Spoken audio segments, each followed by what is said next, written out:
Street Readiness, Self-Defense, Level 3B, Escape the Rear Mount.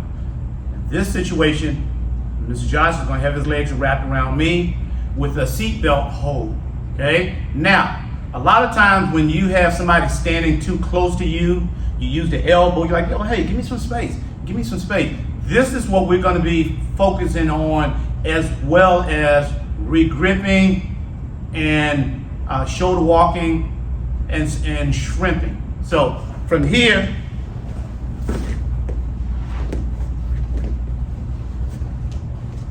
Mr. Josh has his legs in. He has a seatbelt. Now, I'm going to keep them tight to me. From here, I'm going to grab his arm here with a hook and a C-clamp, and I'm going to step out and turn my body as much as I can. If I can wedge my elbow in, that's great. But so here, I have a little wedge, and I'm going to fall on my backside. From here, I'm going to start stepping, shoulder walking, and pushing through his legs. Step out, pull my arm down to the floor, making my forearm like a fence. From here, I'm going to push up on top of him with my right ear, holding onto his arm, and I'm going to thread the needle. I'm going to bring my right leg all the way through. I'm going to put pressure on his arm, holding it down as much as I can, and then I'm going to retract my right arm out, and I'm going to dive right on top of his chest and do a headlock and push him right down on his side and go to side control. One more time from a different angle.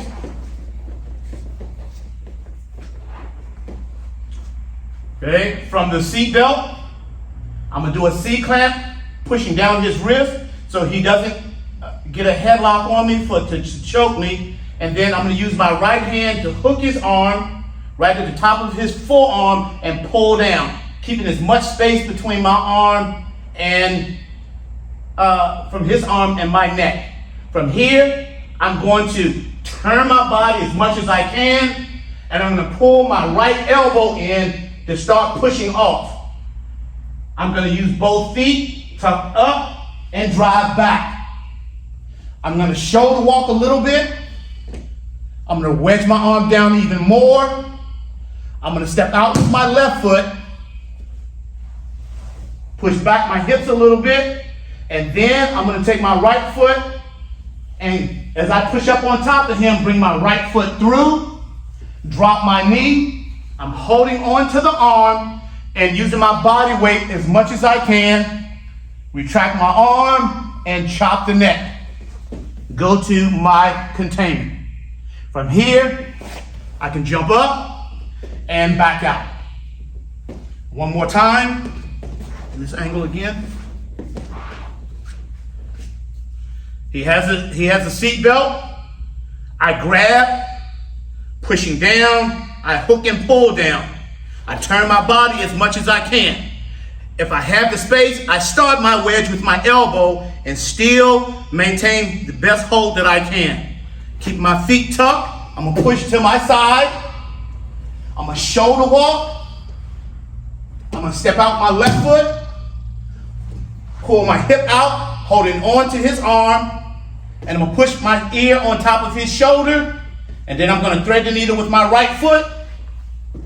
And from here, pull my right arm out and go right back chest to chest, holding on to the arm and locking down. I'm going to jump up. I'm left-handed, so I want to jump up with my strong side back and back away and move out. So, take your time. Look at hand position. Look at the pivot. Use that elbow. Maintain a good grip, a good step, shoulder walk. You putting all of the elements that you have already previously learned together. Watch the video a few times. Train safe, train smart. See you in the next session.